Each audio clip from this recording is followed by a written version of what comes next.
here. Gosh, let's see here. Try to refresh this.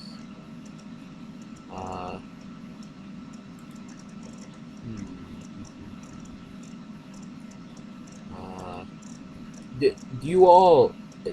Is there a chance? I guess maybe that Krennic and or Kylo will shine more once once their presumably corresponding objectives for both of them are released at all, or is it a thing where we're probably just going to need new versions at some point?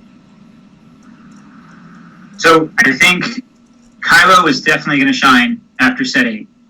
We're working on something big for him, and I think players are really going to like it. It's a very thematic objective. It needs some work still, but it's going to definitely make Kylo a guy that you want to play 3 or 4 of in a deck. As for Krennic, we actually do have some other bigger plans for him dealing with Citric Course for Alderaan. So whether it's a new Krennic that we might make that's more catered towards that, or this one, you have the option of playing either one. And so, yeah, I do think there's going to be a place for both of these in specific decks in the future. Okay, cool. I guess we'll move along. Matt, you want to start off with this Thrawn? Because I think he is inspired by the TV show, and I know you've sort of been one of the folks that's more dialed in with that. So if you want to maybe just sort of go into read him off and explain a little bit of the design thought behind him thematically and everything, go for it, and then Reed and I can jump in as needed. Sure. So Grand Admiral Thrawn is a half-slip version of the original Grand Admiral Thrawn. Imperial, power 4, ability 4, adds 3 to power of anything he pilots. If a rebel just moved from here, your Imperial's present may follow that character using land speed. Follow a battleground site, functions as a general, and Admiral's orders are suspended. Deploy a 4, forfeit a 7. So we talked about the Admiral's orders part already. I'll let Reed respond to that in a bit. And then the piloting is normal, typical for him. And then if a rebel just moves here, he can have your other Imperials follow. This was something that I really liked. I think it's kind of a way to simulate how Thrawn is always one step ahead of his opponents. And this simulates wherever the rebels are going, he already knows where they're going, and the Imperials are going to be there waiting for him. So I think that's a pretty cool piece of text that, if he's working in cahoots with someone like Vader, can really do a lot of damage if you have Vader kind of following their guys around and not letting them run away. The last part, this was a cool thematic thing. We talked about ways to get him to work with Imperial commanded sites. His power is 4, up from the original being a 3, because in the TV show they have a lot of stuff with like him doing hand-to-hand combat. He's a very strong and formidable opponent. So we wanted to illustrate that with his power, and also having good on the ground at a site, so he wasn't just a guy you put on a Star Destroyer, because the old Thrawn is pretty good at just piloting a Star Destroyer. He didn't want to compete with that. So instead of just saying something weird rules-wise, like maybe targeted by Imperial command on a site, which was pretty wordy, we didn't want him to be a general because thematically he's not a general. We decided to go with an old, not very often used kind of wording that Decipher used back in Jabba's Palace, I believe, the last time, which is the functions as. So Urtug functions as a leader, and Uglos from Cloud City functions as a leader. We decided that was kind of a cool way to make him work with Imperial command on the ground, so we said functions as a general while at a battleground site, which hopefully gets some use for him, like being at sites, showing off his power and his ability to have Imperials follow people around. So I'll let you and Reed kind of talk about how much garbage this is, or what decks you might play him in. This card is total trash. I would never put this card in any deck ever. No, just kidding. You guys did a great job on this card. I give this card an A. It's super swell. The M command in space or on ground is awesome. It's kind of fun. Back when they were talking about the General Grievous card before that ever existed. Of course, in its first iteration, his name was Cyborg Commander. They didn't want to make him a general because they were afraid of, this is a general that draws battle destiny on his own. You can pull him with him command, you can slap him down, you can draw 2, he can draw 2 on his own with him command, or limit the opponent with him command. Well, now there's 2 guys that can do that. I don't know if it's good enough. Of course, I can do it with Rebel Leadership and Premier Obi-Wan as well. But I don't know if it's good enough to see, some kind of in command spam package where people play 4 or 5 M commands and 1 or 2 Grievous and a Thrawn, and just drop those guys to sites, pull them with the interrupt and drop them to sites, and then play the interrupt again for its effect in battle. I don't know if that's going to be good enough, even though it was something that was avoided at all costs back when Grievous was in development. But something to try.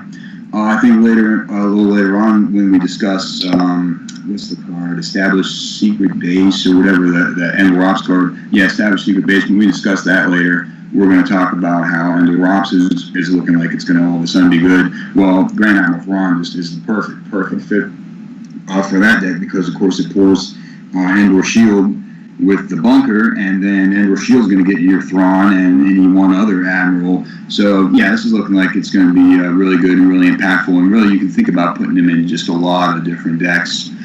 He maybe passes the Agent Callus test, which is like if you looked at my Coruscant mains deck list from Nationals, I play Agent Callus for no other reason really than the body and the battle cry, which is just the sad state of affairs that dark side characters are in. Well, this guy is probably pretty much an upgrade over Agent Callus. So he passes that test, and so you can put him in a mains deck. You can think about putting him in a hunt down, and again, like with in commands, yeah, a lot of possibilities for this card. So I give this card a solid A. Good job. Round of applause. Cool. One thing, Reed. Maybe back up slightly from your mic or whatever. There was a little bit of echo there. Just a technical note. Beyond that, though, on the card itself, I'm just looking at my notes, and you guys basically covered everything. In the intro, Matt had mentioned demotion potentially as a counter. I don't know that it'll see a lot of play, but it's an option if you really want your Admiral's Order to go off. You also covered the why not just put general into his game text or whatever. I like that. Yeah, I think potentially in the text box just saying general would have been okay. I do like that it's a half template slip really though that we didn't put it in the lore, so I think it'll work out well as far as that goes. While we're on templating, and this is just something I just sort of noticed as I'm scrolling through the list here because Krennic's right above him on the list. So Krennic has the brackets, pilot 2, whereas Thrawn says, has it written out, adds 3 to power of anything he pilots. Is there, what's the, I guess, sort of the design convention with that? Is that's that... Gonna be fixed. That's going to be fixed on the PDF. Okay, I wasn't sure if that was maybe just a callback to Thrawn, sort of the way the original Thrawn, card was written or whatever. But yeah, basically, that's maybe the only other thing I would have is, I could envision a scenario maybe in the Indoor Ops deck that Reed was kind of talking about, where you have Thrawn on the ground and maybe have an Admiral's Order out, and then you shuttle him up to space to turn on an Admiral's Order or something like that. There's some interesting interactions there potentially, but that's really all I have to say. As far as that goes. So then, I guess the next thing on the list, and there's sort of, I kind of grouped all 3 of them together. Quiggold, Sidon, Ethano, and Messin Martinet. Who are these guys from the canon? Because I was under the impression that they were the guys from episode 7, but they're not. They are. They are. They're the guys from the ship with the monster in it. No, they're not. These are the guys the guys from the cantina. They're from Maz's Cantina. These are the guys that Finn just about left with to go to the Outer Rim. They were pirates. There's some other canon comics or backstories written about them that you can read about if you're interested in learning more. But from a design perspective, if we go into this, we did kind of go back and forth on whether or not these guys should be light side or dark side. Ultimately, we settled on dark side because pirate, which is what they are technically, is already a keyword for dark side cards, and also because they're kind of taking Finn away from the mission. While they might have kind of been on Finn's side while he was trying to go away, they were really pulling Finn away from the good guys. So we decided to go with dark side for these guys. But I could actually see an argument for both ways. Okay. Okay. I guess I think, even though Matt, we had you kind of lead off the last card, I think because these are more, there's a lot of thematic stuff going on here. Maybe if you want to take the lead again, I guess my questions would be, they have this text about, if your rep's a pirate or you didn't deploy an objective. Is that something you had in mind for the current metagame, or is that looking towards the future more so? A little bit of both.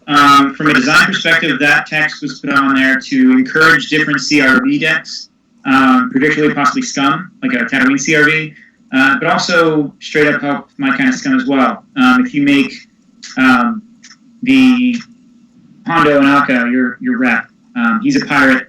He could give you some bonuses there if you play with Hondo and Weequay for your my kind of Scum. And we are kind of in the early talks of doing some non-unique alien versions of these two species, the Gabdoran and the Delphidian. So that is a possibility down the line. But for the most part, it's really a helper for CRV decks right now. Okay, that's cool. And I guess I wasn't sure, if we actually had other pirates for whatever reason. So that makes more sense now. So that's cool. Reed, just sort of briefly, but both of these guys and or the ship, do you see them fitting in anywhere in terms of you're in a lot of top 8s and even final confrontation situations. Do you expect to see these guys on one side of the table in any of I'll be cautiously optimistic about it, and I mean, maybe I can't imagine fitting them in. Like, you take a look at the CRV that I played at Nats. Would I be able to fit these guys in? Would they pull their weight? Well, the guy that asked to force drain, yeah, I mean that's decent enough. But like I drain at my opponent's system for 2. I drain at my Kashyyyk system for 2, and drains of more than 2 are oftentimes overrated because of ultimatum.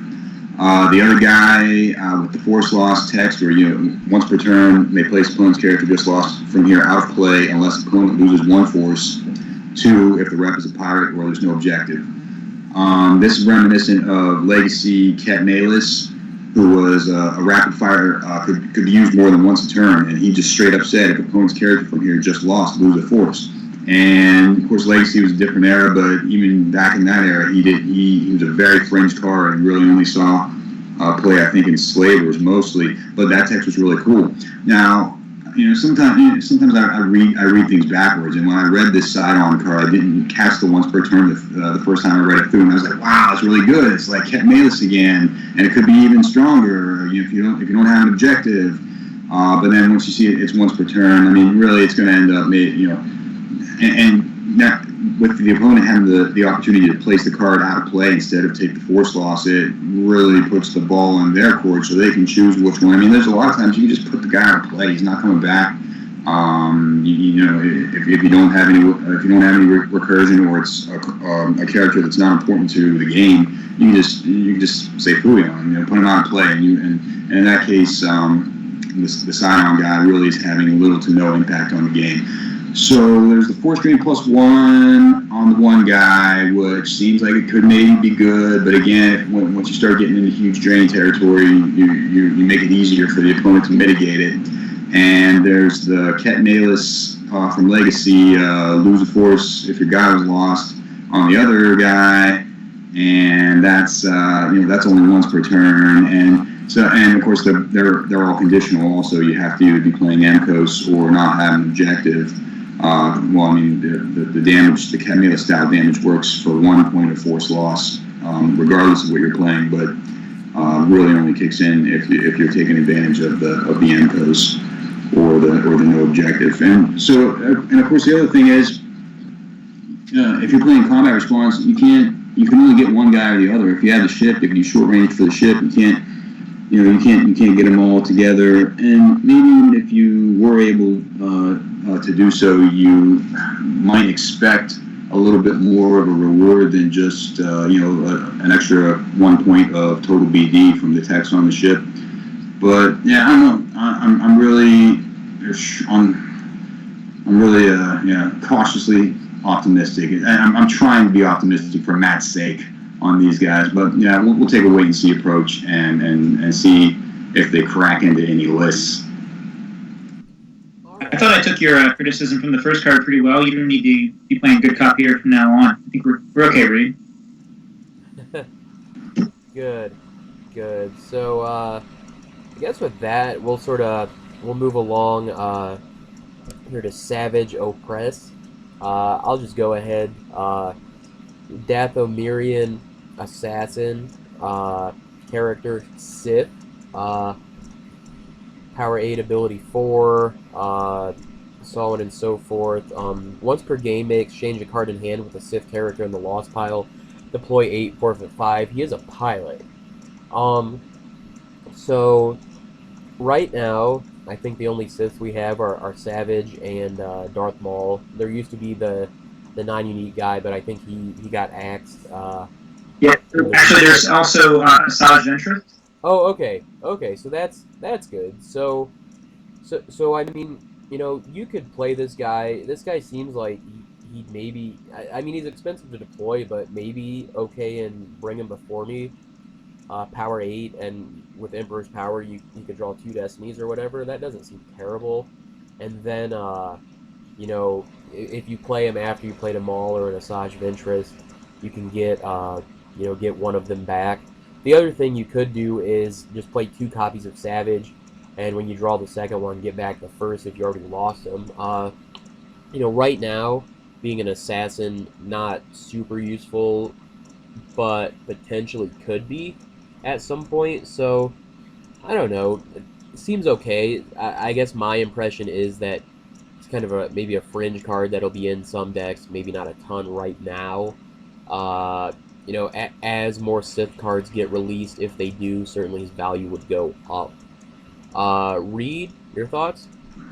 I'd take a flyer on this card, maybe in some decks for a fishing Maul out of the lost pile, having essentially a 4th Maul, but a different body to go along with it. 8 force is steep, but something you can plan for.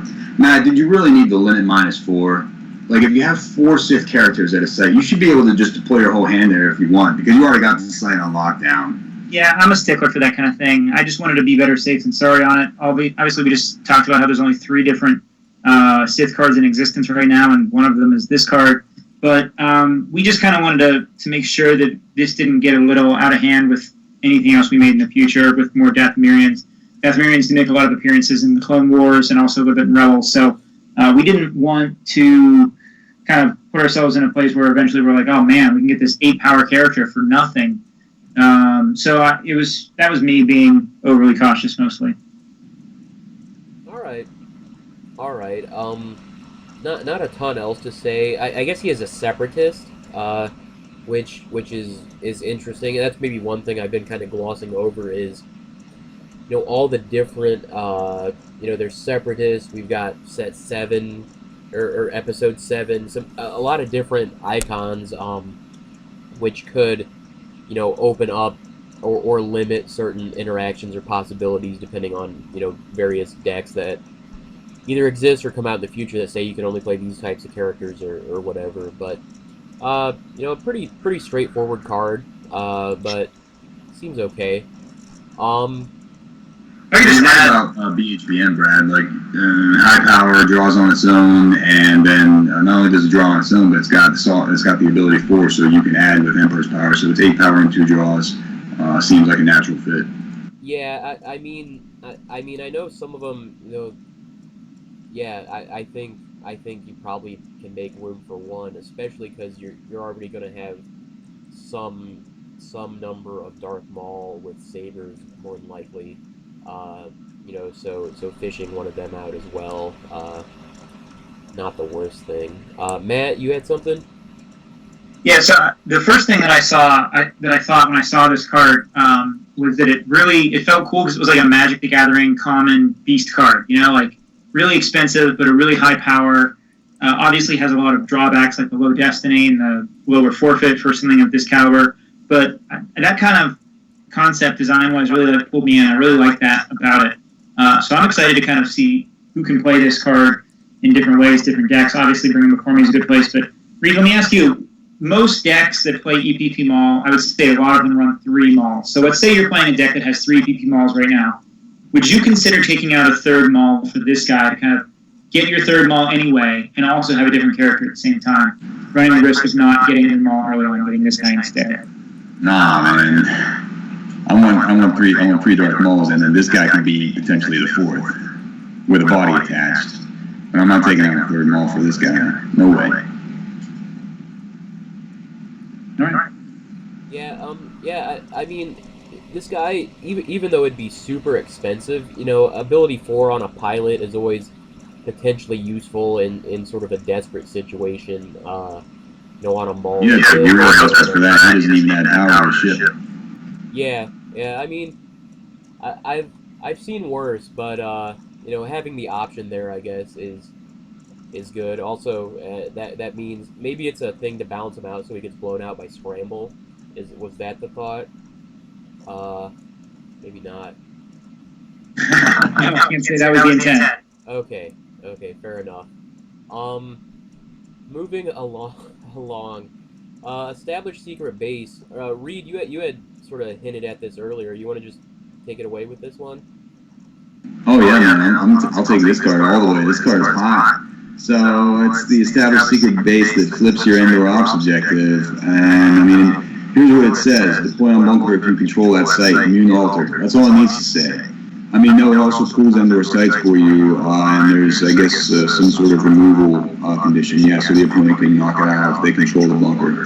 That's fine and dandy, but again, harkening back to Legacy, people who remember back when you could actually flip your Endor Ops objective, that was a big thing. It was a big force in the meta, mainly because of the stellar text on the 7 side that limits the opponent to 1 battle destiny and all battles everywhere. Well, now, it looks like the D&D team is bringing Sexy back and bringing that deck back into the meta. So all you have to do is build basically whatever kind of deck you want to build off of EOPS, because it's a supremely wide open platform.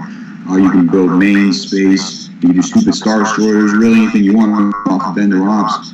And now you can actually flip the objective, because in order to flip, of course, the condition is you have ominous rumors and established secret base on the table. Ominous rumors, you just deploy for 2 cores, and now you have this established secret base that can deploy for you, unlike the original one, which has some absurd deployment conditions. You have to like control for your Endor sites and Team Pool or something like that. You have to go way out of your way to do it. This allows you to flip the objective, so. I think it was as recently as like maybe it was a couple NPCs ago. People were playing Endor Ops mains. You can take a deck like the CRV that I won't stop talking about, and you can play a very similar deck off of Endor Ops instead, and gain there are definitely some advantages to playing Endor Ops as your platform. First and foremost being that you can alt start according to my design to get an Emperor on the table against Throne Room, and then of course once you're flipping the objective, you're talking about getting the battle destiny limitation. So I think that this is a big time splash card, and people are going to start building Endor Ops decks right away, and you'll see a lot of that as soon as the set hits. So I actually can't even pretend that D&D can take credit for this. This is actually a player card. Development saw this and liked the concepts. It's literally establishing a base by getting your sites out. I'm also excited to kind of see what people can do for a flip Endor Ops. First time I've seen that in a long time. Yeah, I just, I think it might be Matt Sokol's card. I saw him asking if people liked it on the forum, so I just interpret that as it probably being his card. And I know that's one of the ones that's played that has played mains off of Endor Ops. Like he was one of the ones that I had in mind when I made that comment, because I know I can't remember when it was. If there was this past NPC or maybe even 2 NPCs ago, but that's a deck he's been known to play as mains off of Endor Ops. Yeah, definitely. I really like the simplicity of this card. I mean, in some ways, it's almost like the the stolen data tapes or whatever in the deck that starts the Tanev. it's kind of a MacGuffin. You just sort of need it out there, but I mean that's fine. I like that there's not 10 lines of text tacked on just because you can. Basically, one line how you deploy it, one line how you cancel it, and one line it does something, and that's it. So yeah, good card. It'll definitely open up some new avenues. So pretty cool. That's really, I guess that's really all I have on it.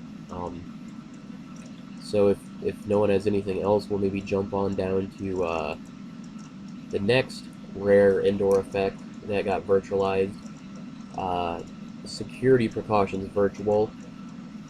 Deploy at a location. Your force generation is +1 here, so that is similar to the non-V. Unless opponent occupies a battleground site, Carillion Engineering Corporation is suspended. Lame. Once per game, you may restore a hit, adjust hit starship to normal. Also pretty lame. Alright, so immune to alter. So for the listeners, if you don't realize, Brad played quads at the NPC this past year. Yeah, it was glorious. Oh my gosh. I haven't had that much fun in years. Your opponents probably haven't had that little fun in years.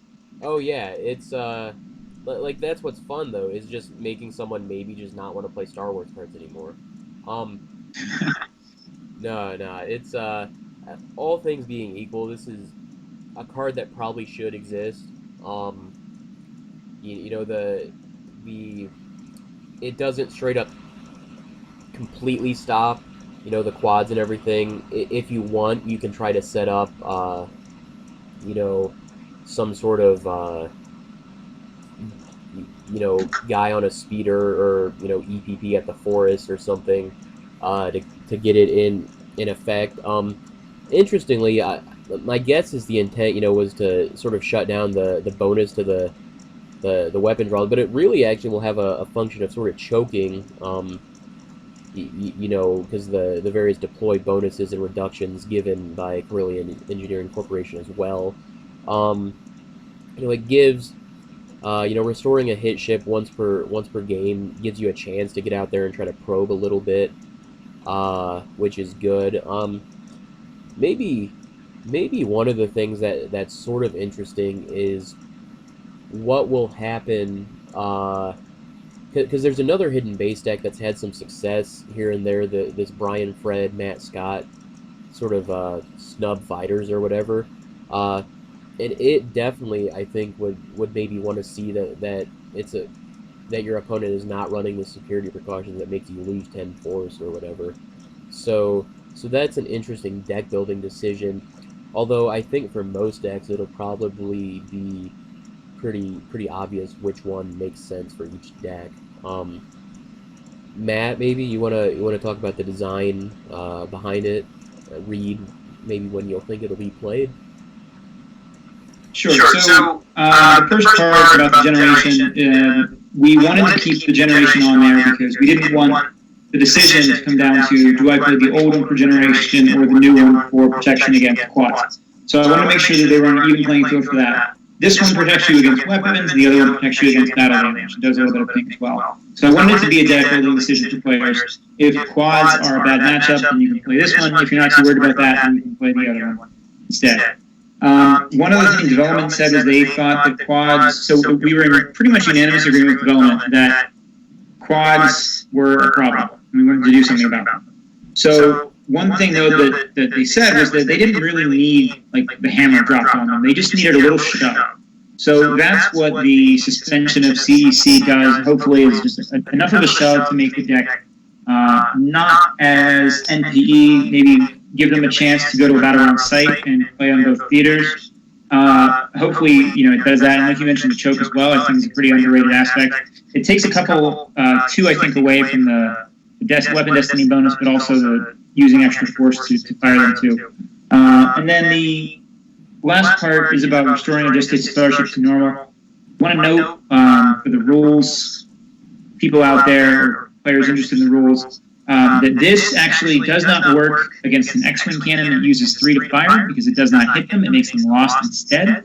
And it also does not work against Stay Sharp, which also says that the starship is lost, not hit. So those two things, this will not work against. So just to kind of get that out there, so no one's surprised by a ruling coming up at Worlds or something like that.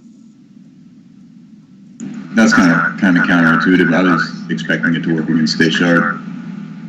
So honestly, originally we designed it to work, and then later on Rules was like, hey, so these aren't going to work with X-Wing cannon or with Stay Sharp, and we said, that's, we don't want to break the rules, change the rules, we don't want to reword this in a confusing way. We said that's all right. X-Wing cannons haven't really been a problem in the game, like a deck like the Quads was, so we were okay with X-Wing cannons still having a little bit of some punch.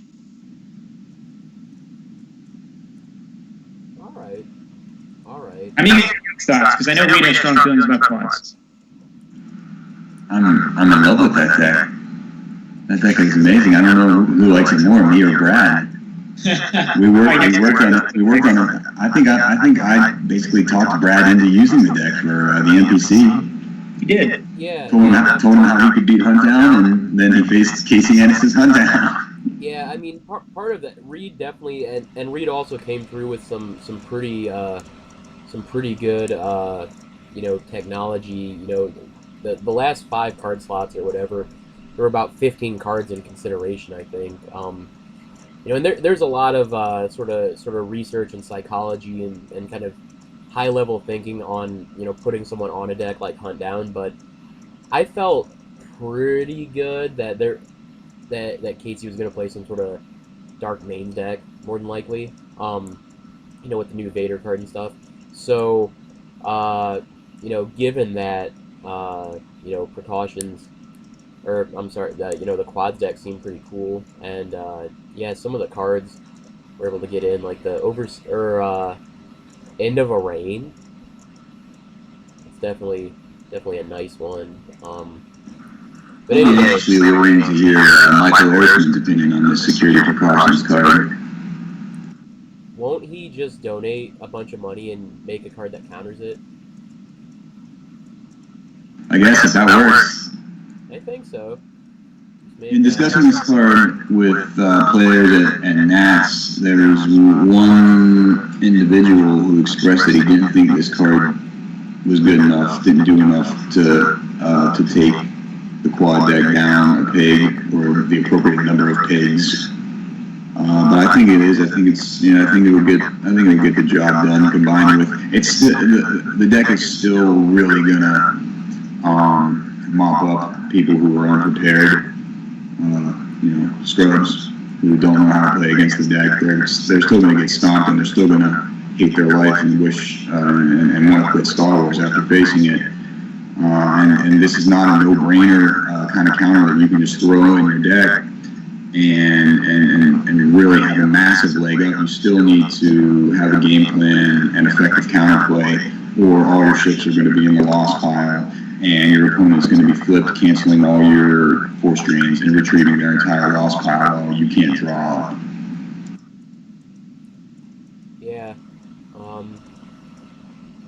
Yeah. So I do like the idea of counter cards that give the other deck options and give the deck that's being countered some chances to try to overcome that. That in Star Wars we've seen often cards that just straight up basically cancel other cards and everything. Having some back and forth is good. I mean, certainly we've seen instances of that kind of being taken to its extreme. I recalling back to virtual Bane Malar, where you can't cancel drains, and then we have the entrenchment or whatever, where you don't cancel the drain, you reduce it to 1, and that's because the card's suspended minutes fades or whatever, counters to counters to counters. But something like this, I think is probably all right. Although on a personal level, kind of bummed out that there will be fewer free wins, I suppose. I think so. Right now, I just learned about this not working against State Sharp, that's definitely going to get somebody to rage quit at some point. Somebody who didn't realize, and then they try to make it work. But I mean, I understand looking at it why it doesn't work, but perhaps there should have been an effort made to make it work because it just makes sense that it should. What about X-Men Cannon? I think that's different. Would you say? Do you think that the interaction with X-Men Cannon was any different than Stay Sharp, or do you think it's I just Stay Sharp? I looked up the text to Stay Sharp a couple minutes ago. I didn't look up the text to X-Men Cannon. I can't. I mean, what does it say? Oh no, it says that the starship's immediately lost, right? It says Starship lost instead. Yeah, I think that's a big difference. But I understand. It looks to me like the Stay Sharp, the interrupt says hit target is lost, and that's an automatic. It doesn't. I don't know though. I still feel like there should be a window of opportunity for an optional response. I think that's what it was. So I'm not a rules guru by any means, but I think that optional response window is kind of the reason why it wouldn't work. It's too late because the automatic response of hit target is lost, that happens before you can have any option to respond with saving it. Right. Too bad. Would there, just sort of thinking out loud and playing sort of Monday morning design quarterback here, I guess, on a Wednesday night.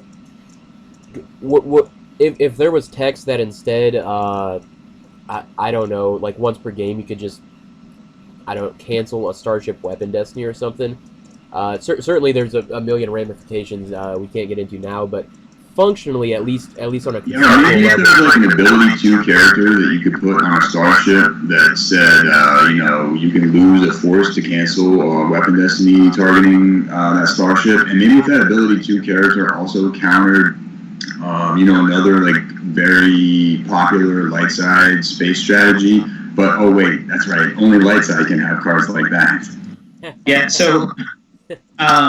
We had at least 10 pages of discussion on how to make this card, and we talked at great length about doing that, about making a Theron net mirror for the dark side. And in the end, we opted to go with this. So maybe it's because we hate dark side, maybe it's not. Seems like it probably is. Could just resurrect Gala Yeens from Legacy. I'm making all the rules too. I hope you people who weren't around for these cards have like your holodeck loaded up with Legacy, the Legacy box check, so you can see what the flip I'm talking about with all these old cards. Yeah, we definitely brought up Gala Yeens as well. He was also part of that conversation. So. Yeah. All right. Well, I mean, it's a tricky subject. I mean, the Starship weapons have really been kind of one of the things at the forefront, since the reset. The TIE gun was dominant for so long after the reset and everything, and then the rise of quads and some different things like that. They're just they're a very hard card to deal with. Just given sort of the nature of decks and how the game plays and everything. So it's never an easy thing to do to try to counter them or whatever. So but anyway, let's go ahead and jump down to this Spectre of the Supreme Leader. I gotta AFK for a couple minutes. I gotta let the dog out. So if you guys want to lead into this, and I'll join whenever we join out. I'll give you a heads up. Sure, that's cool. So anyway, I actually was gonna have Reed introduce this one just because it looks like this is gonna go over You Want This, Don't You? Which would be good to have finally have a realistic good virtual card over that card. Reed's iteration never really got off the ground. Another Legacy reference from listeners. Yeah. So anyway, it's kind of sort of the Kylo Ren version of the Phantom Menace. lose no force to Kylo Ren or his lightsaber, and then you can place it in the lost pile to take him or his saber into hand if they're just lost. Matt, I guess the question is, it seems like this card, this sort of hinted at, Kylo Ren objective coming in the future. I would. Is it safe to assume this card would be kind of a centerpiece, maybe, of that strategy? It's not a center. I wouldn't say that. So this doesn't have direct synergy with the objective. You can see all the synergy that this card has by not letting you lose force to Kylo or his lightsaber. We've tossed around ideas for making another Kylo that also, like the current one, makes you lose force. For doing something this would prevent that as well. But really, I mean, we wanted to have like the Destiny 7 hologram to represent Snoke. It's a pretty sweet concept that Decipher started with Visage and went to with the Phantom Menace as well. So, we wanted a way to get Kylo's lightsaber back because, a lot of decks nowadays are looking for ways to play their lightsaber more than once. Light side decks can play 2 copies of Luke's lightsaber, just waffling it back.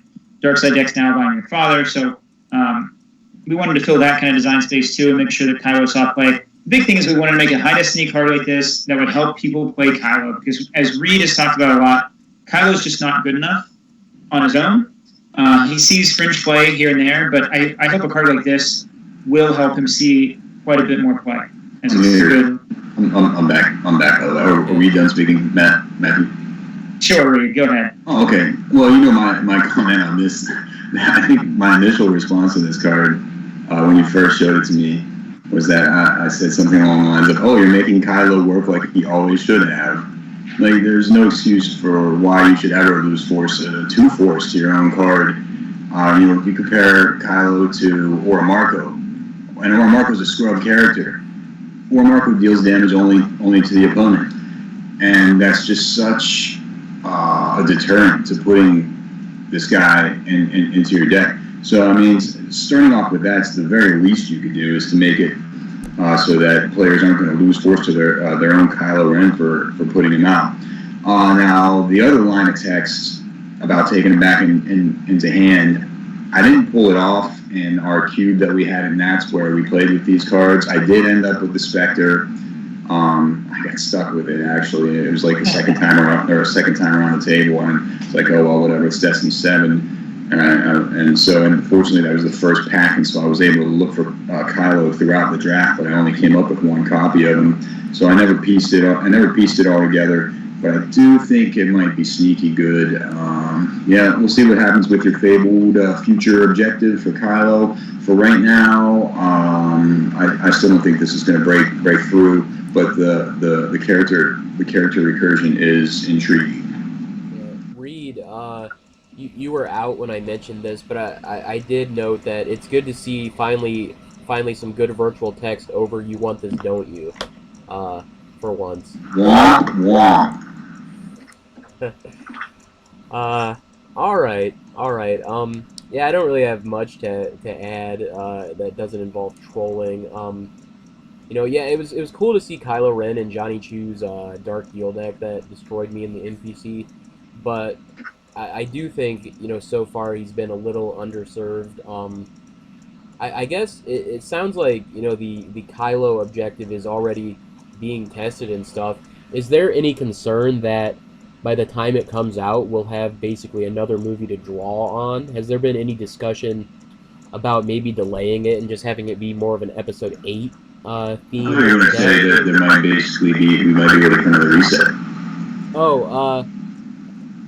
Whenever people ask about that, I do mention every 2 to 3 years there is some sort of reset or sort of large-scale, change of virtual texts. And the reset was 2014, so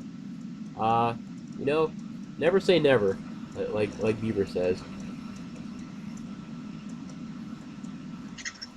Anyway, I think there was a question there about the objective. Yeah. Go ahead. What was the question again? Can you remind me? I got sidetracked by the thoughts of the reset. We're going to have Episode 8 material then, right? So Set 8 currently is hoping to be released around October, which would be before Episode 8 is out. So I would say the plan is for players to get a very big set with some new objectives coming out at least 2 months before the NPC, and at least 1 month, probably 2 months before episode 8 comes out. Okay, cool. That's good to know. I mean, certainly, I would guess then. So there'd be an October set, and then what, like an April set, probably set 9, which would maybe be the first appearances of some episode 8 cards, tentatively, something like that. So close to that, my hope is to release it sooner than April, because I would really like to kind of jump on the train of episode 8 stuff like as soon as we can. I don't expect set 9 after episode 8 to be a very big episode 8 set, but I do want to get like some of the new flavor in from that movie into the set as soon as we can after it's released. So I'm hoping for something like March for that, but it's going to depend a lot on how the movie turns out and what kind of ideas we have in design. Okay, cool. Reed, you want to go ahead and introduce the punishing one? Why would I introduce this card? I mean, I'll do it, Bradley, but I don't know why I got picked to do this. It's not my card. It looks like, is it Bill Kafer's card? Is that correct? That's a really good guess, man. No, I have the. This is the one of the very few cards that I actually have on my cheat sheet. I have his name next to, so that must have been spoiled somewhere. I think Bill may have spoiled it. Yeah, this is Bill's card. So I tried to it took me a while to get interested enough to actually look up and see like which Dengar you're going to slap on here and what all he does. I guess the one that you're going to play is the virtual one, Virtual Dengar. So he adds 2 to power, and that's it. That's all he does. He's ability 2, and he's not going to draw Destiny on his own. He deploys for 3. This ship deploys for 2, but then Corellians deploy minus 2 aboard, and Dengar is of course one of those. So you're going to get the whole thing for like 3 force, 6 power, ability of 2, and immune nutrition less than 5. And then you're going to get, and it's only 6 power because of the game text of the ship itself. It says power plus 2 when it's got Corellian piloting. And then you're going to get like the Admiral's Order hate. So I guess that's why you would play this, is to put your opponent's Admiral's Order in their use pile. But then again, why aren't you just playing your own Admiral's Order, especially if you're playing maxing ships? Yeah. I don't have much to add from a design perspective because it is a player card, as you know. So Yeah. I just hope that people play any methods necessary to try this out. See if they can play with the new Dengar as well, and have a ship in space. Put someone like I believe Yade Marak. I think no, is Yade a Corellian? Or did I make that up? I don't know. When I Sounds good. I like that. Go with it. Yeah. The other Corellian. Yeah, he is. He is. He is? Yeah. Nice. Cool. Well, there you go. My thought when I saw the Corellian text is this will be pretty cool. Can you win this in Sabak and then put Han on it for -2? Sounds okay to me. Yeah, that's legit. Okay. So if you wanted to deploy Han for 2 force cheaper, that's one way to go about it. I guess, but then it only has immunity less than 3, so. All right. And I started to like think about like putting this in Court or something, but Court's not going to stop playing Dengar with gun. It's really tough to compete with a card like that, with a persona like Dengar. And I won't bring up Legacy again, because we know the old Dengar and the old Punishing One and Legacy were legit. Yeah, like added 3 to attrition or something, super cheap. Yeah, I did like that card quite a bit. All right, dudes. Well, that is it for Darkside. Because oh my gosh, we're only halfway through. Yeah, because apparently the spoiler list forgot to include Bor Gullet, which is a glaring omission that I hope is remedied. I had to look up what that was. I didn't even remember that part of World War I. Oh man, that's the best part. Someone had told me a great idea. The best part of the gratuitous ass shot of Daisy Ridley as she climbed up the mountain at the end of the movie. Someone had a great idea that I didn't take advantage of. They told me that I should put on the square list, just like make up a card and call it, this is a rebellion, isn't it? I rebel, and then you just cut it at the last minute. Oh, wait, I just conflated Yeah. Rogue One with Episode 7. I don't know what the best part of Rogue One was. Yeah, but speaking of Rogue One, maybe this is the best part. These two fellows, Baze Malbus with Cannon. So, he is Dracilian Commando Virtual, character Rebel, power 4, ability 3, armor 5. About to be lost, may fire his cannon. His cannon, you add 1 if targeting a character of ability less than 3. Target hit and forfeit equals 0 if Destiny plus 1 is greater than defense value. Deploy 4, forfeit 5. So, a couple things kind of jump out. If you've pulled all your locations out of your deck, he basically auto-hits anyone that's ability 2. Yeah, why are we picking on scrubs? I mean... Why are we picking on low ability scrubs? Enjoy this. That's, Thematics does not always translate to gameplay. Yeah.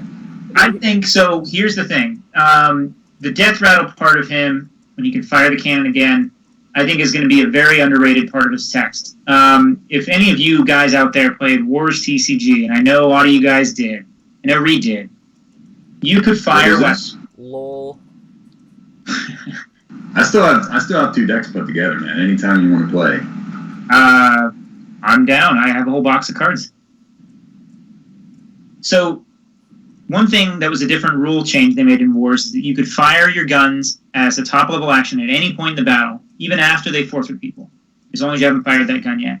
This somewhat mimics that in that you can fire during the damage segment, which is something you can't do otherwise in Star Wars. So, if you have a specific guy that you want to make sure that you kill, this gives you not only an extra shot, but you can do it after they forfeit someone else for attrition. So, it's a lot of decisions that can happen on who's forfeiting whom when, who you want to target with both times with this gun, and I think it's going to lead to some really interesting things. And I think that's a pretty underrated part. So it also works like if Vader's going to choke him to try to like not get fired at, you still get your shot in, basically. Yeah, if they try to choke him and he's going to be immediately lost, then you can fire the cannon. That's cool. That's cool. He is an ability 3 rebel, so he gets bumped up by you got a lot of guts coming here. Maybe not super relevant, but not bad. It is a cannon that cannot target vehicles. What's the thought behind that? Probably just didn't want to call it a blaster, right? You don't want it to be a blaster. What else is it going to be? Yeah. Well, technically, so the vehicle thing, I don't know if I have a good answer for that gameplay-wise or thematics, but the technical name Text-based. is, well, maybe text-based was it. I honestly don't remember at this time. The technical name is the MW35C cannon or something like that. So technically, it's not a blaster. So we weren't going to make it a blaster because it's not one. That's fair. So, yeah, I guess really just sort of a thought for the crowd, or maybe a question, I guess. Where do we see this fitting in anywhere specifically? Will this guy get played, or is like the ability 3 part where he doesn't draw Destiny on his own, is that enough of a concern where he might not fit into some decks? Really, anyone who has any thoughts on that, just chime in. I can see him fitting into Diplo. I think Where would you say, Matthew, he is in relation to Captain Cassian and Diplo? I would probably still play Cassian. I played Cassian in my Diplo at Nats. I'd probably still play Cassian over this guy. But there may be other guys that I would take out for Baze. In my list from Nationals, I think I could take out a guy like Tycho. There's probably a few other card slots. I would try to fit him in for sure, because he's got good numbers. And especially if you're playing Guts in your Diplo, which a lot of people say you should, because against Scum, he gets a little bonus from that too. So I would try to find room in Diplo. Yeah, if you're playing one of the high character versions. Doesn't have outstanding numbers though. Baze doesn't. with a high deploy cost of 4. Yeah, but if you're playing Guts, then he's got a 5 power, 6 forfeit. Who plays Guts? Not the only people that play Guts are people that are trying to counter Scum. There are some Java's Palace builds at Diplo where they're playing like the Audience Chamber, Java's Palace, and maybe the other 2-1 lower passage or something like that to take advantage of the power +2 and 4 +2 to all your rebels is really free. So those decks are out there. You would see play in that deck for sure. Yeah. All right, sort of a fringe card of sorts. Matt, you want to maybe talk about Chirrut Imwe a little bit? I know in our last video, you had talked about him, and he just, there were so many ideas folks had floating around. So this is what looks like what what was finally agreed upon. So I'd like to get your thoughts, on sort of the design perspective and everything, and where he might fit in. So this is possibly my favorite card in this set. I love the recirculate mechanic that he has. You alluded to a lot of the ideas that we had. So after last set, when we cut him, because we weren't really confident in what we had at the time, I went back to the design team and I said, guys, let's look at all the comments that have been made from playtesting and development in Sky. Let's come up with something different, kind of like keep our favorite parts of it, which was the recirculate, was one thing I was personally insistent on keeping because I think that's a great piece of text. And the design team got the rest of it put together. We added the Death Rattle as well, like the rest of the Rogue One guys have. And if the battle is just initiated here, maybe get the top card of any reserve deck, either return it or place it on top of the owner's force. So that can work both ways. You can do it as a light side player if you don't like your destiny to kind of activate a force, or you can also do it against the opponent and they need to think like, I need to save an extra destiny in this battle, or he's going to move it to my force pile and I won't get a destiny. So there's some interesting things going on with both sides there. And the recirculate, I love this piece of text because you can have your whole turn, like you activate everything and your opponent's like, all right, he's got no reserve deck, he's not going to battle me. And you play a bunch of guys, and then you play Chirrut and you recirculate and you've got a full deck full of destinies. I love it. I think it adds a ton of options. I would be playing this in Diplo, in Throne Room, in a lot of different decks. I really like the guy. Reed, let me ask, does that recirculate? Would that help? You had that Spaceport Speeders deck. Would this card fit into that at all, or has that deck been sort of, is that not a deck? Oh yeah, no doubt about it. That text definitely that fits right into that. And when I was building that deck for Worlds last year, I looked into the Descent into the Dark card that has the same effect.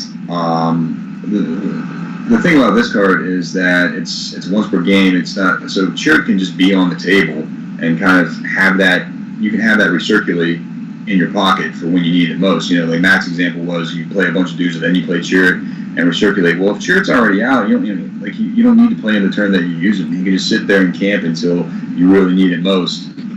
And so yeah, in the Spaceport Speeders, it's a natural fit. It's too obvious to not play. I don't know if Matt, if you really think he's good enough to play in Throne Room, you can see about that. I think he's going to end up at just about any version of Diplo. And yeah, he's just a solid enough character that you can play in other crap like OA or QMC or whatever, and like I said, keep that recirculate in your pocket for those late game scenarios where you only have so many cards in your deck and you need everything to spend force to do what you want to do on your turn, and that's where he'll really start to shine, which I think is pretty cool. Kind of thematic thing about this card is that as the force dwindles, he kind of shines a little brighter on both sides with the battle initiation text. If your opponent is down to low teens or lower in life force and they're counting every last little card, that can be a major thorn in their side to keep that in mind if battles are happening at the same location as Chirrut. So yeah, pretty cool card. Yeah, I didn't realize, for some reason, I guess I just sort of assumed that he was like Descent in the Dark. He recirculates when you deploy him, so that's a good observation. I think that does make it a lot more valuable. The take take bays into hand or retrieve them, does that increase the likelihood that you would put bays in certain decks? I mean, it sounds like Diplo, you're going to play both of them, uh, but other decks still maybe not bays, maybe just not quite strong enough, or does this give you reason enough to maybe try to fit him in? Well, there's a ton of options there, which is awesome, and that's what I like to see. And the light side has had this embarrassment of riches for quite some time, and they just keep getting more and more. So I like to see more. I like to see more on the other side of the force. But yeah, and especially in a deck like Diplo that already plays 25 characters. I mean, you can play. You're probably going to want to put Chirrut and Baze in, but you got to make some cuts somewhere. So you're going to be cutting, little cards like Torn Far or something. I can't imagine like cutting a guy like Nero because he draws. You just have to cut some little guys. I couldn't imagine cutting Trooper Chad. Yeah, Tycho maybe. But those Iranians are fierce. Yeah, they did work, man. They did, at least for a while.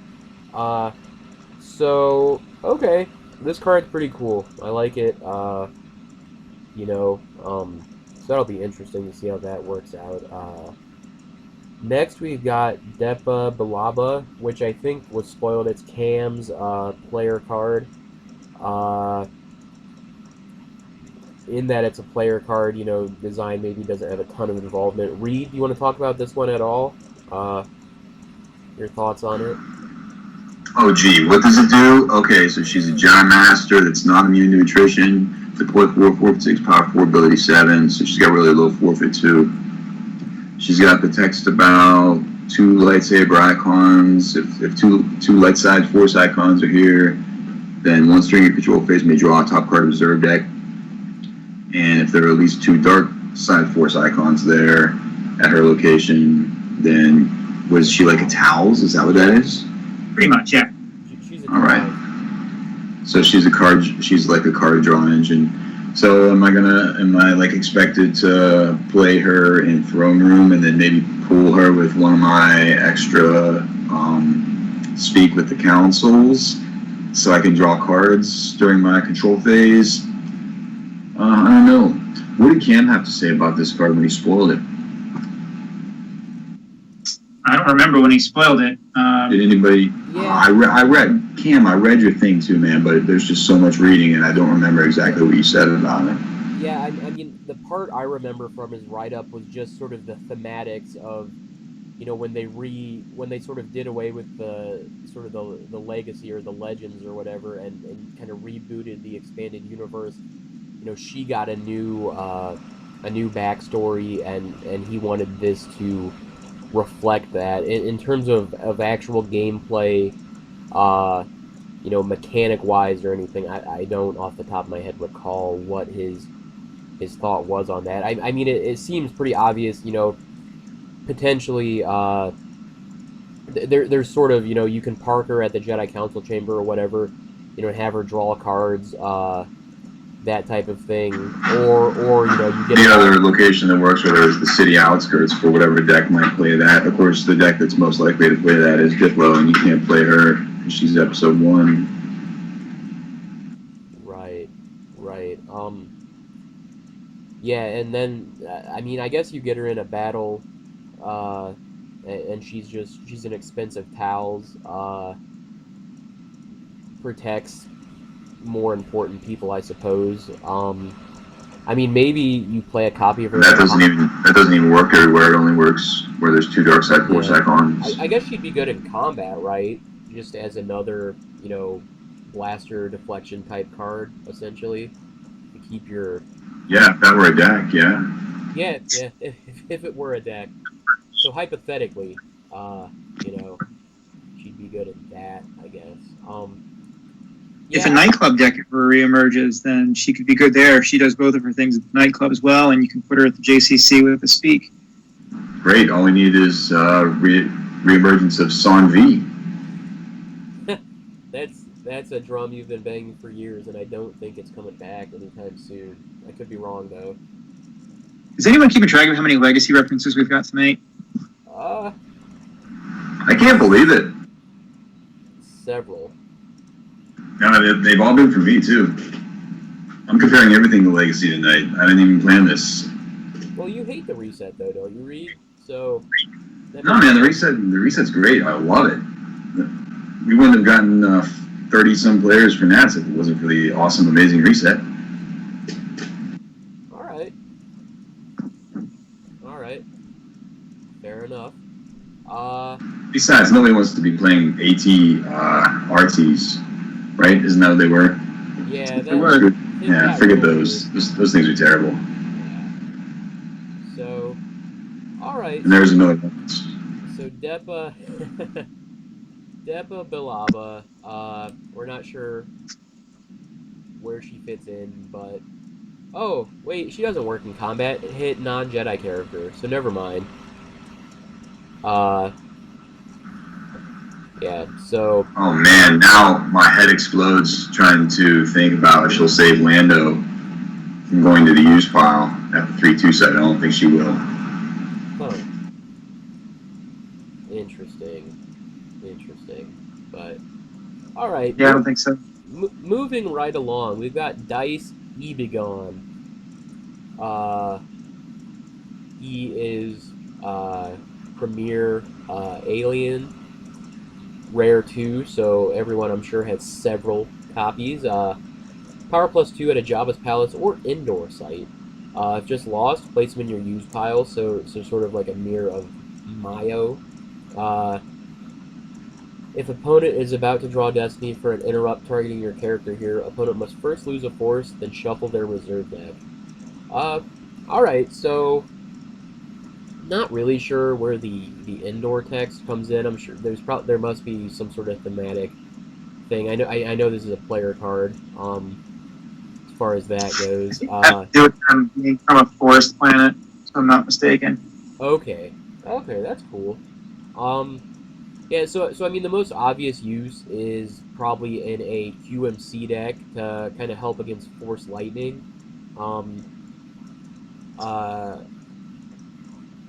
I guess, you know, I'm sure there's some other use cases as well. Reed, maybe any thoughts on other decks besides QMC where this guy, you know, might deserve a spot? No, man, I've just been over here racking my brain trying to come up with some sort of pun where, like, you leave this card on the pillow after, like leaving a girl because you know, like, Dice, I be gone. It just didn't work out. Fair enough. I mean, we don't have much else to say about the card. Yeah, that's cool. Yeah, I don't know. Every time there's a new set of spoilers, I always wonder, you know, if there's helpers for agents in the court. You know, all things being equal, that deck in a few different forms was one that for a couple years there led to a lot of success for, you know, me. I know you Reed, you know, and Nate Meeker, and really the whole crew. You know, first with a bunch of broken aliens, and then just starting Obi-Wan a year later. This one, you know, I can say that this card has inspired design to look into some more agents in the court helpers, and specifically with Florin Lamproids, which is Dice's species. So there is possible something as it comes down the line in the near future.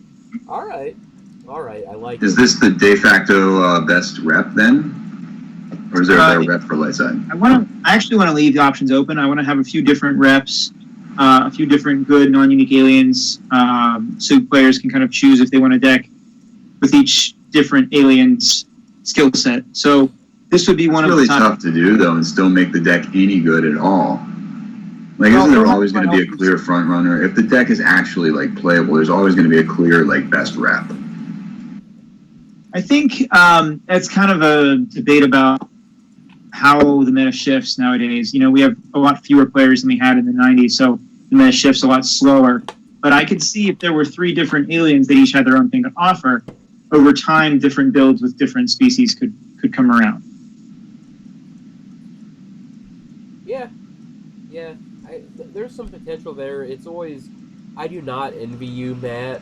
Just given, you know, how crazy certain alien cards got. You know, referring back Legacy again here, but the last Virtual Set 7, this this current one's much better than that one in sense of nothing overtly broken, like basically every card in that set was. So good work there. But it's you all definitely have a challenge, trying to make these types of fringe decks, good enough where they'll get played, but not, to the point where they're oppressive. And it's so difficult sometimes. How do you make a stack of random aliens be able to hang with Darth Vader or an AT-AT? So Dude, OG set 7 was legit. There was nothing broken in there. That's where evac first came out. Stuff didn't start getting broken until set 8. oh, was it 8 that was really degenerate? 8 was just the complete jump off a cliff. Yeah, the original Tantive was probably the strongest card in set 7. That was back when they deployed for like 2 force or sometimes 3, I think, and added an icon on both sides. Was original set 7 where Boba Fett special edition Persona only was in? Oh, I don't think so. I could be wrong though, but I think that was another set 8 special. Okay.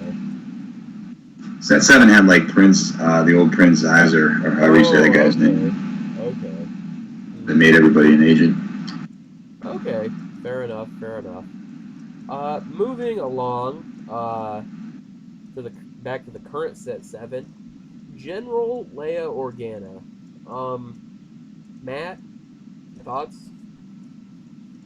So I'm pretty excited for this card too. We've been wanting to make a General Leia since episode 7 came out. Cool by strike planning, obviously, works with rebel leadership on the ground. And then she's one of the Admiral's orders, suspend people that we talked about earlier. And whenever you initiate a battle with a resistance character, retrieve 1 force, 2 if initiating as the first order character.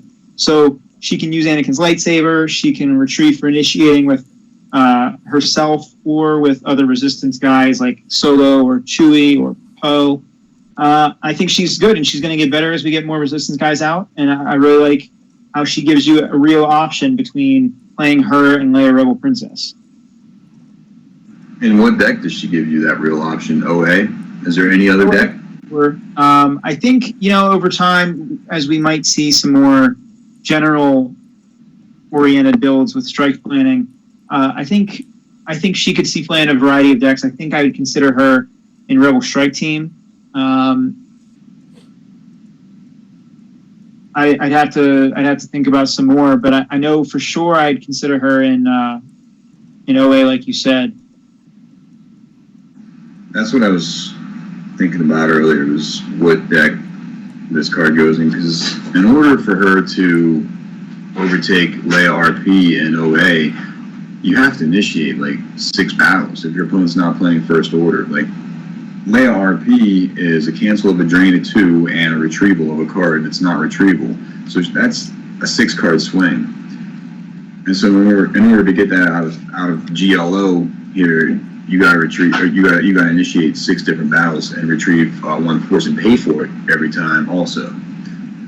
So then I started to look at the other text, and of course the Admiral's Orders thing is one of the big things that she does, but that's also counterintuitive with the standard OA play style and game plan, which is to play 3 copies of combined fleet action and use that to pull your combat vehicles, and then limit your opponent to 1 battle destiny in battles at Jakku sites with aforementioned Admiral's Order.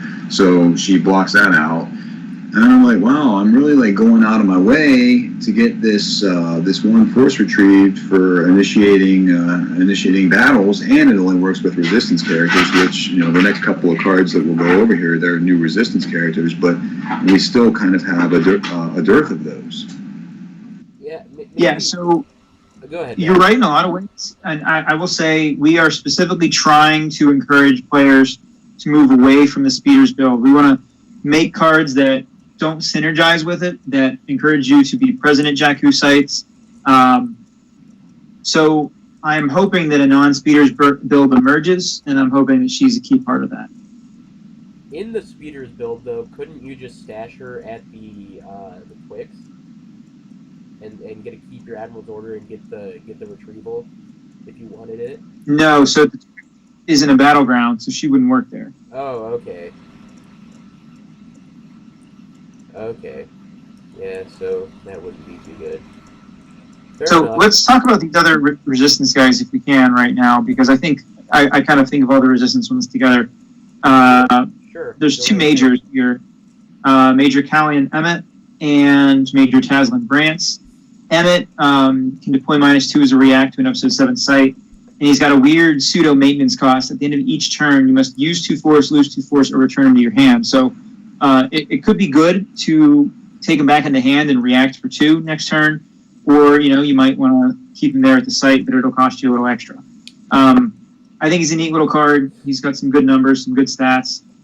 And then Brant's is a more of like a, I guess you could almost say he's like an information broker type.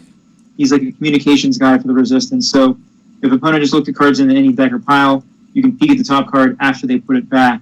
And then start your control phase. If the top card of your lost pile was a resistance or resistance starship, opponent loses 4. So this guy also encouraging you to play as many resistance cards as you can. But I'm curious what you guys think about these guys as we're kind of fleshing out more resistance characters in the game.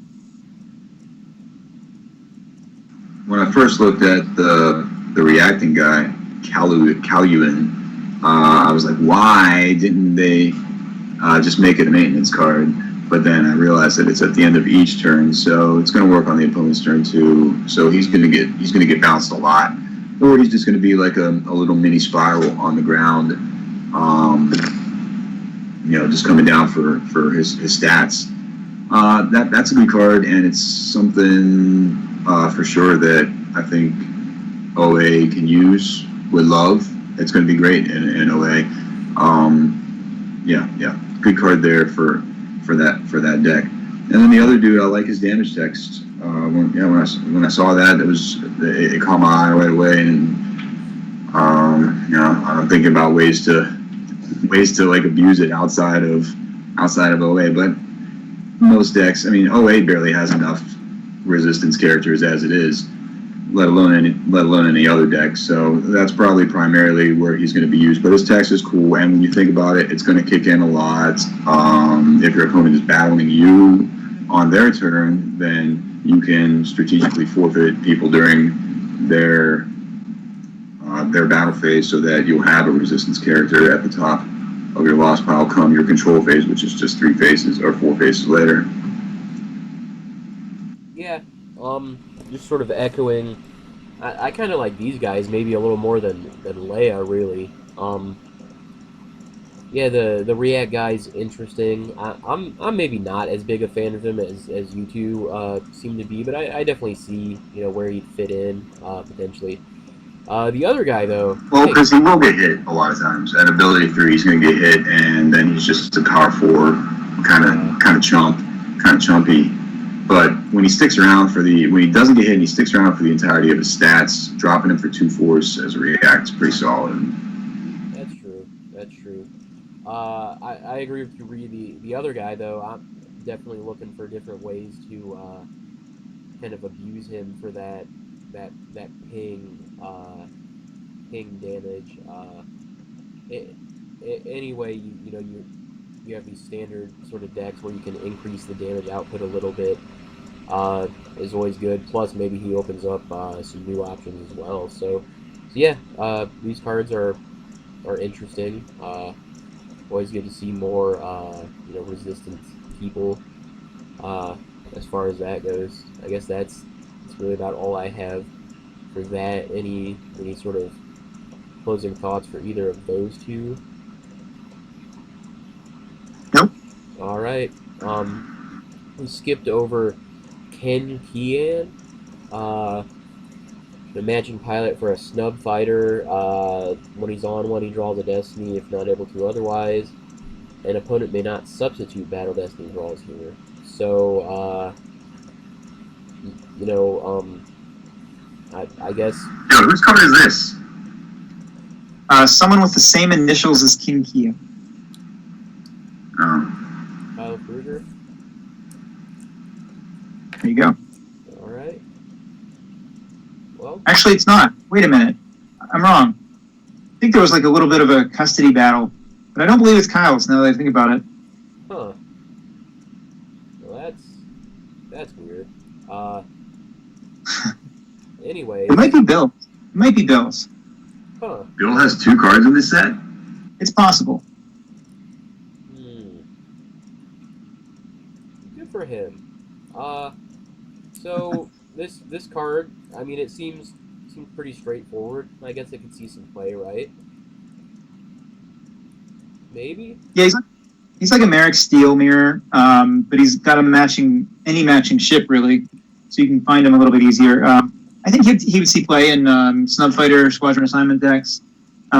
He doesn't not work on something like Home 1, so you can't just throw him into any deck space and cancel Watch Your Back. But I think he'll see play in a number of different Squadron Assignment decks.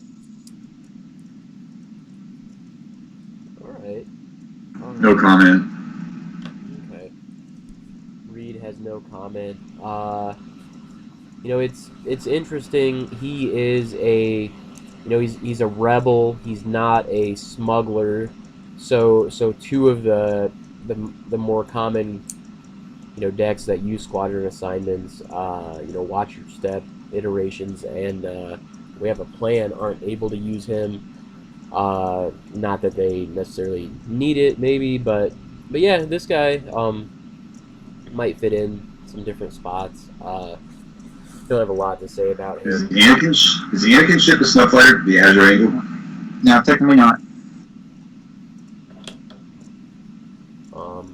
Yeah, so that guy's a guy. Now we got Sabine Wren.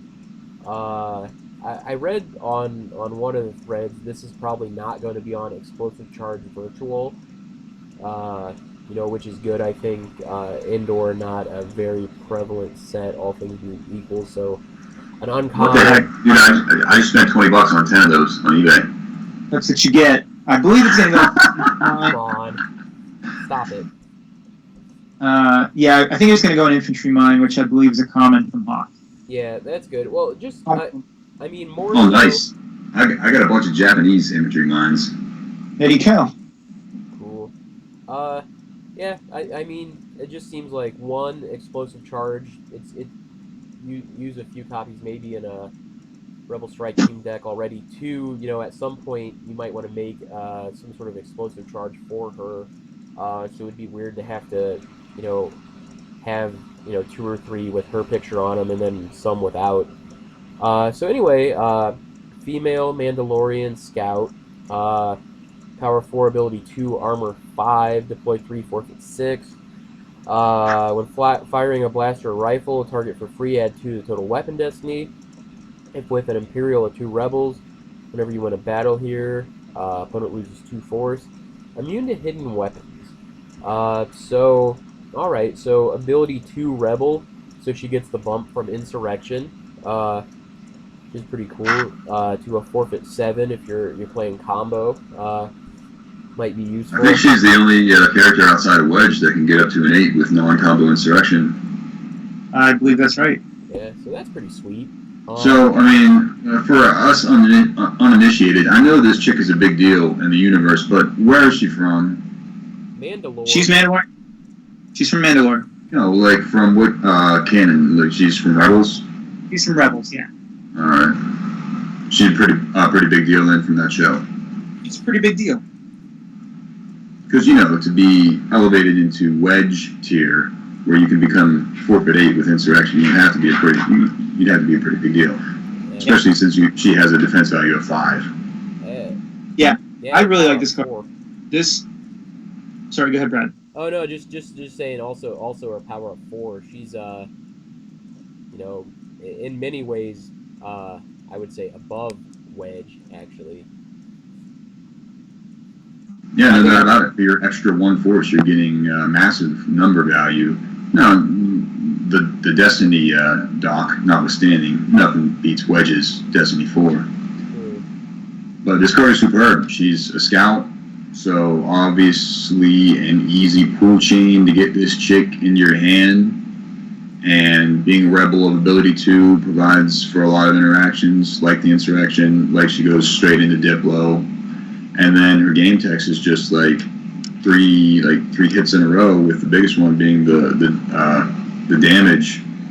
I mean, I'm not like a big goofy blaster rifle kind of guy, but I know like people are salivating at the prospect of playing a stun blaster on her or whatever, and I'm sure there's probably even better options than that, and even going forward, like D&D's gonna have to watch out to not ever make a card as good as Legacy A2 180 sharpshooter rifle. Yeah, we actually talked about the non-V A280 sharpshooter rifle already.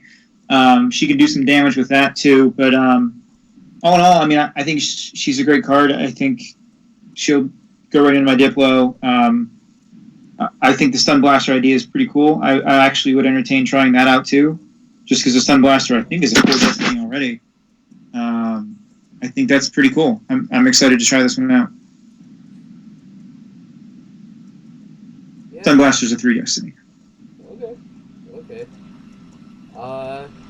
Yeah. Is this right that she does not add to the power of stuff she pilots? That's correct. Isn't she any good at piloting in the show? She does a little bit of piloting. She does, so in one of the later seasons, she does pilot, I believe, an A-Wing, if I'm not mistaken. But for the most part, she doesn't, she kind of sits literally in the back seat to Hera. Alright. Well, yeah, this card will get a lot of play, I think. We're all sort of in the lead, on that. But it's not, it's not necessarily one that you just throw willy-nilly into every deck, but there are several decks where she'll have some interactions. It'll be pretty useful, I think. So that's cool. This will Kind of continues to kick entanglements while it's down. Like, you guys nerfed the objective, and then this card comes out, and this card is really brutal against that. Yeah, you'll be winning a lot of battles against entanglements, making them lose a lot of force, so it does hurt. Entanglements really can't afford that kind of force loss either. Like, if you can win 2 battles with this chick, like against an entanglements deck, like dealing that extra 4 force loss out of nowhere, it's just really tough for an entanglements deck.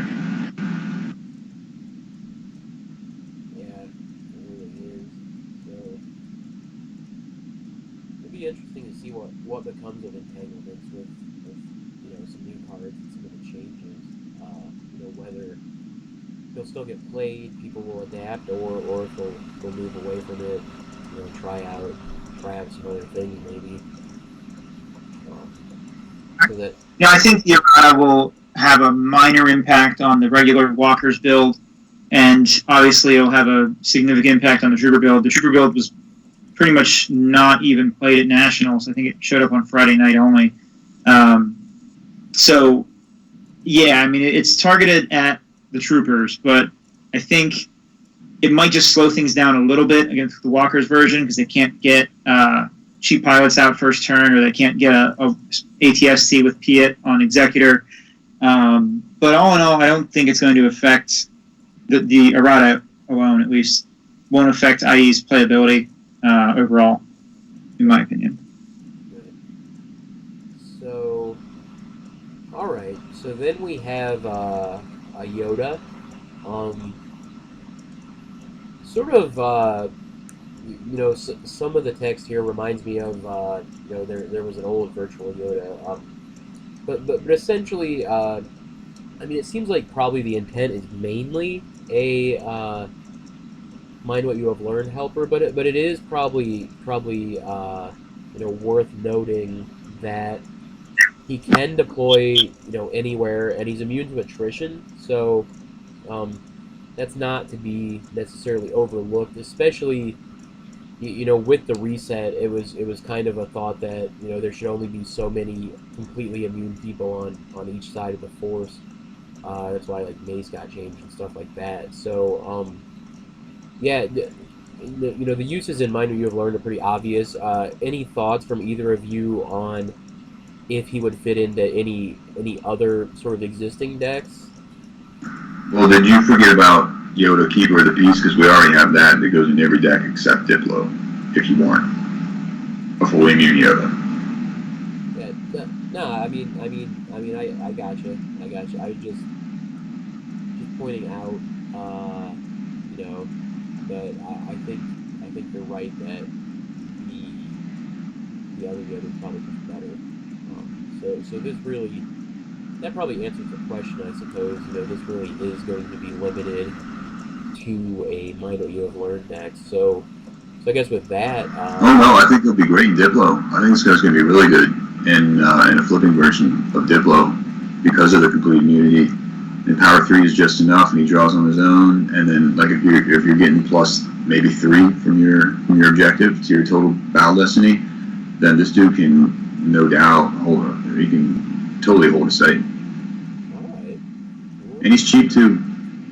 He's cheap, and if you can't hit him, you're definitely not beating him down if you can't hit him. And Diplo does play the keep your eyes open also. So if they come at him with lightsabers,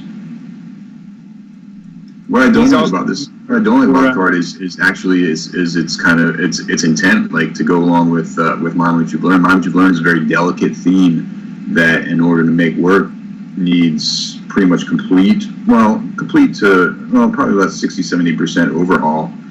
And unless there are other plans in place for other stuff to do with Mind What You've Learned, but now if we do end up doing any other helpers for that objective, they're all going to have to revolve around what was done with this one card in this one set.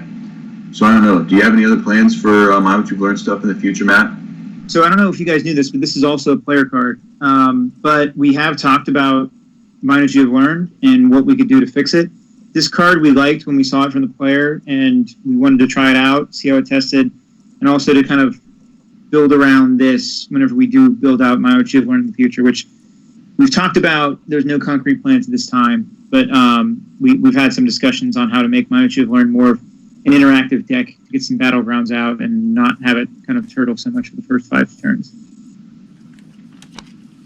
The cancel and redraw is pretty cool though, and I think there's already been some discussion on the forums about testing to 1 or testing to 3, doing halfway testing just to get that text online. And yeah, it's something that might be worth playing around. I mean,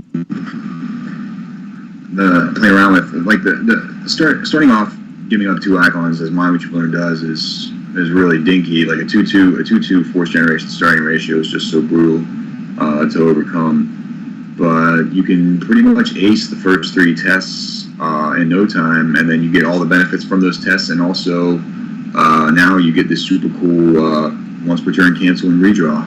So yeah, it might be something like, if I had to project where that would land on a tier list, I would say low, or well, maybe high tier, well, mid to high tier 3.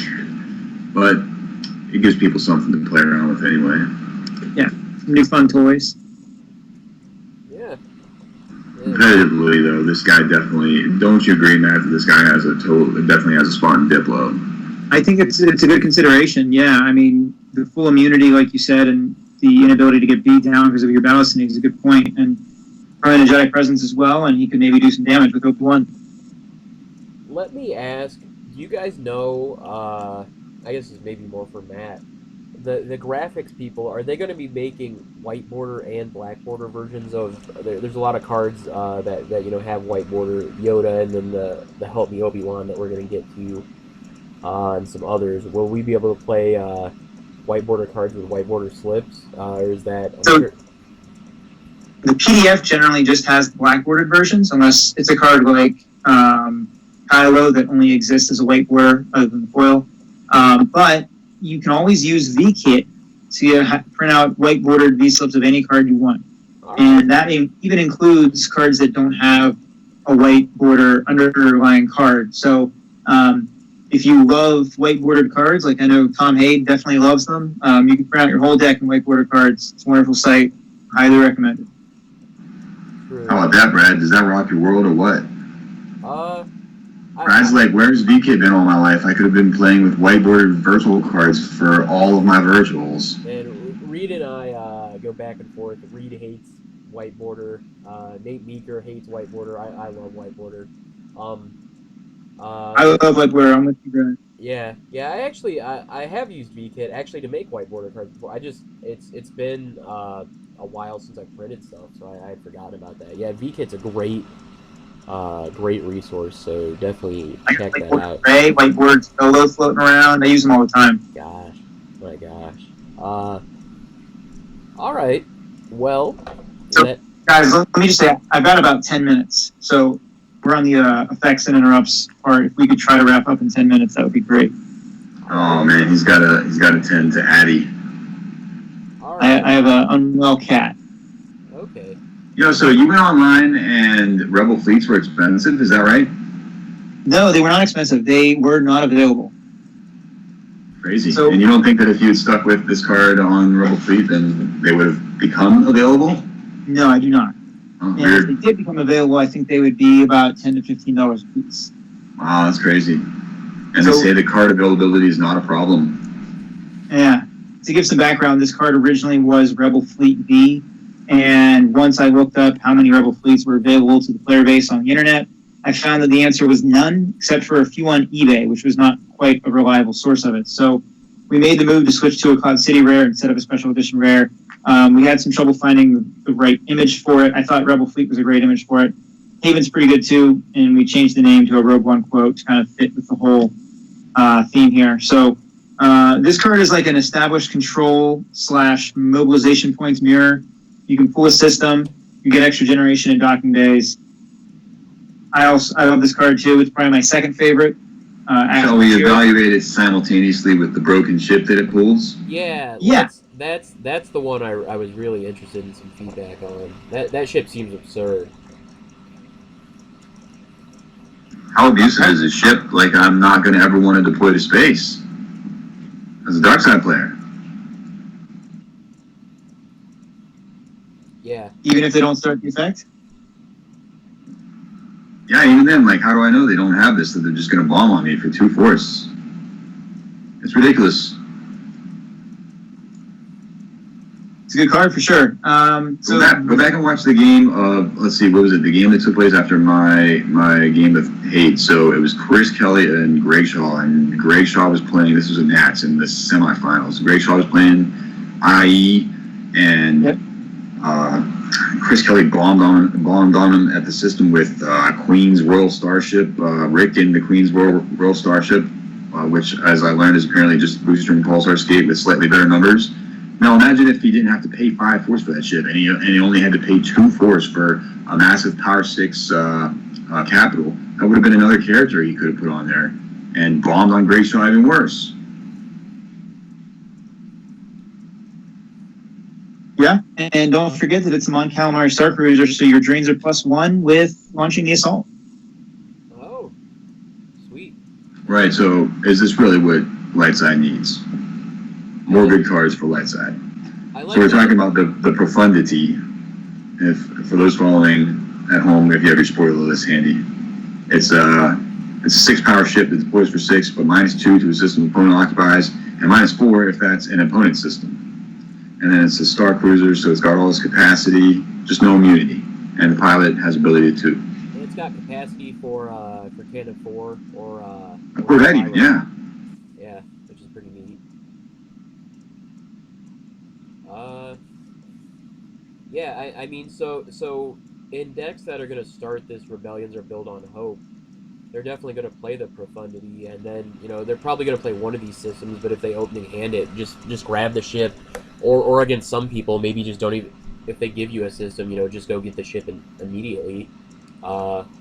Yeah, pretty interesting. So the effect actually, I think, is going to have a bigger impact on deck building overall, because I think it does open up a lot of possibilities. It gives you a little bit more of an activation base, something to consider with some docking bay decks. Pull a system, which is something that Lightside couldn't do for free before. So I'm interested in trying this effect in a lot of different things like Throne Room or Diplo or maybe even OA and some of the things like that. I think this effect is going to open things up a lot for Lightside. Yeah, definitely.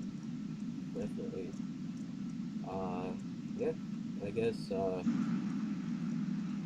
all really to say on that. Do we wanna just skip some of the cards, or do we just want to try to rapid fire through all of them real quick? What do you Let's guys? rapid fire them. Okay. Knock him out. Help me, Obi-Wan Kenobi is broken. It does way too much. I can take care of myself is cool. Wait, is that a player card or a design card? Which one? The female card, I can take care of myself. That's really cool. That's a cool card. The design card.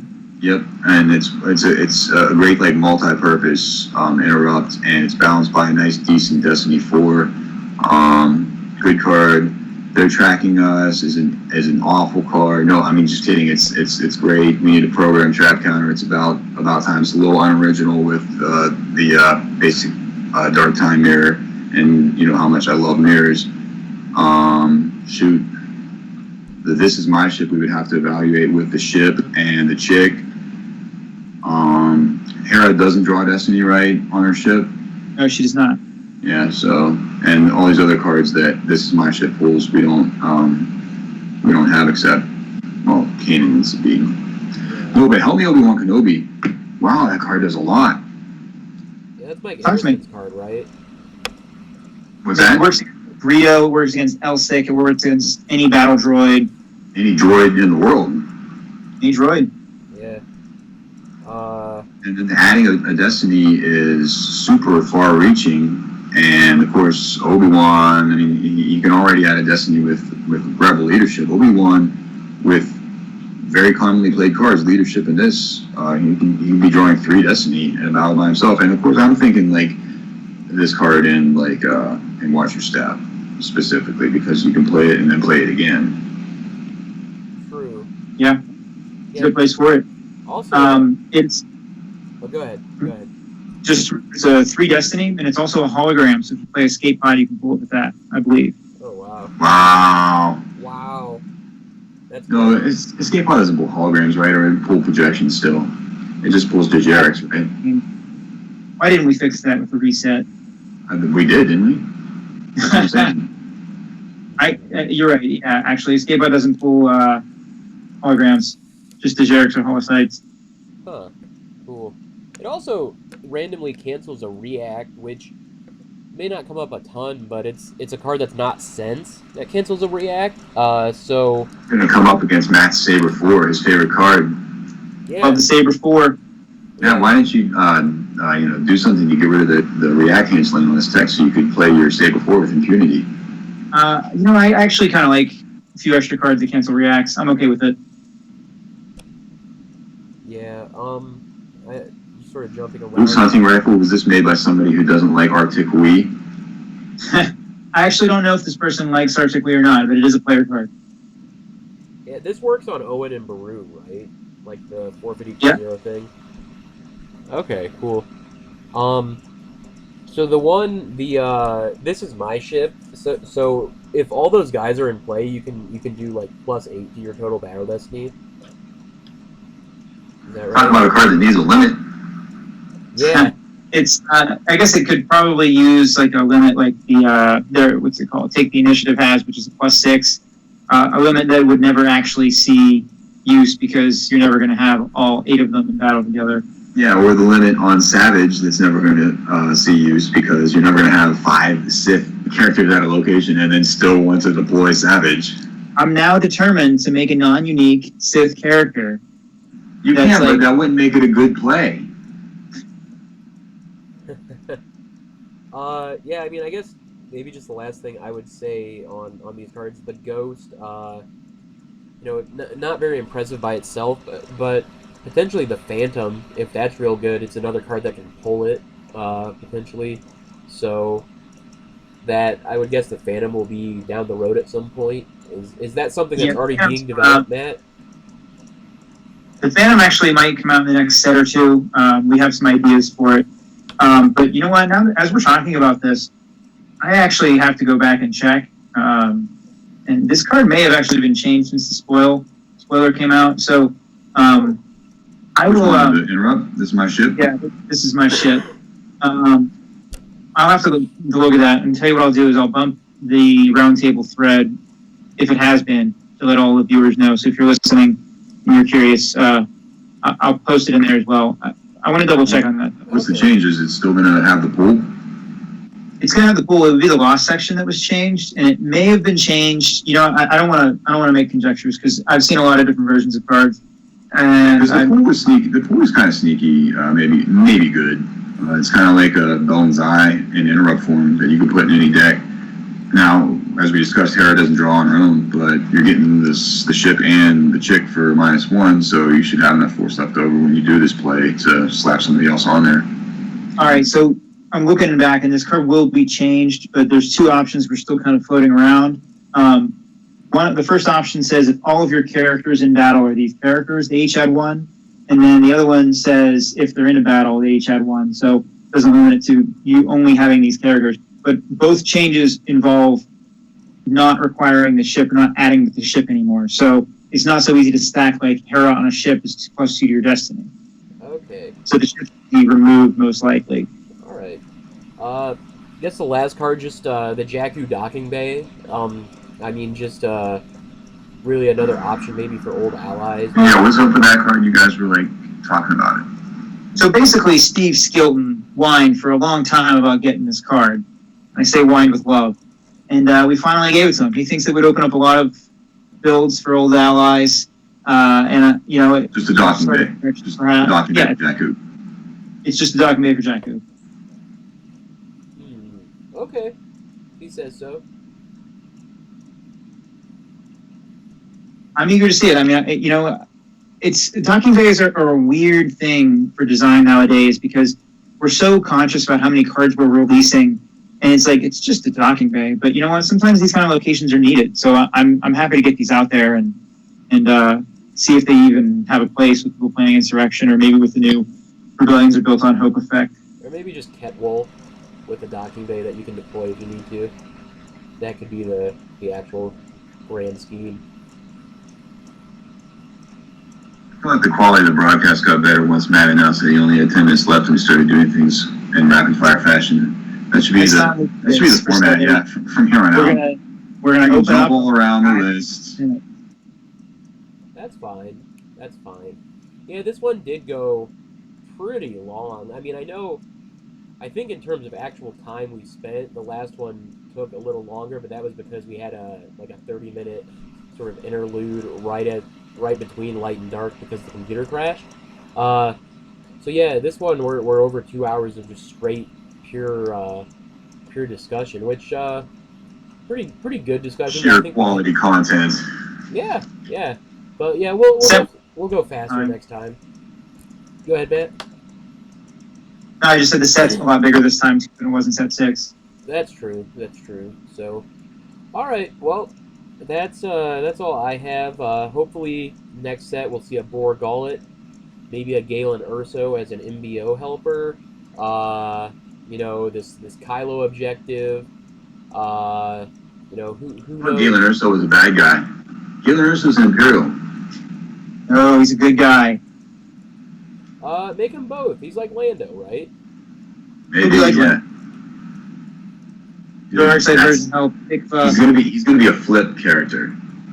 That'd be sweet. I mean, you laugh about that, but if Matt's bringing in stuff from Wars, are we gonna start having inverters? I love inverters, actually. I've thought about that a few times. Yeah, you could have done inverter with the Falcon, I guess, in the Jakku deck. Flip was way better. I wanted to flip Han Solo that said, like when Rey's the rebellion hero, and she's like, no, the smuggler or whatever. There'd be one side where he's a rebel and one side where he's a smuggler, and you just start him with the flip Falcon. I guess we could still do that maybe somehow. It'd just probably be no image at that point. It'd just be the 8th different iteration of Jabba's Prize Ritual somehow. I like that. 17 lines of text. But yeah, okay. Well, thanks, guys. I will. My pleasure. Google how to get. Props to Bradley for putting it together. Thank you, Brad. Yeah, thanks. I appreciate. I think folks do appreciate sort of the different perspectives. Matt with the design perspective, Reed with the top competitive player perspective. and me just kind of along for the ride here. So, yeah, we'll get this saved, get it published, so it's in the archives for all time, and I hope everyone enjoys the set. I guess really, is there a big event before Worlds, or will Worlds be kind of the first giant event with all these cards legal? Worlds is the first major. There's some other locals and There regionals. could be like some regionals, yeah. Yeah. I know we're actually. I was talking with our buddy JPB, and he's working on putting together a sealed deck Ohio State's tournament. He came across some Premier starter. Bro, I usually know when he's trolling and when he's not, but I really could not tell if real or troll when he posted that thing about playing sealed with Dagobah packs. Oh, he definitely purchased the Dagobah packs and the Premier starters. So, and I think he might have even bought the. He's been looking at buying the States kit or whatever. So I think he's pretty serious about it. So Yeah, you know what you see? You open a pack of Dagobah, like 3 creatures and 3 green cards and some Dagobah locations, and if you're lucky, a Lieutenant Venka. If you're lucky, you'll see an insert, is what you'll see. The inserts aren't any good if you don't have characters to put on the table. You just want to zuck it. All you need is, if you get 3 characters in your Premier packs and you get an insert, you win the game.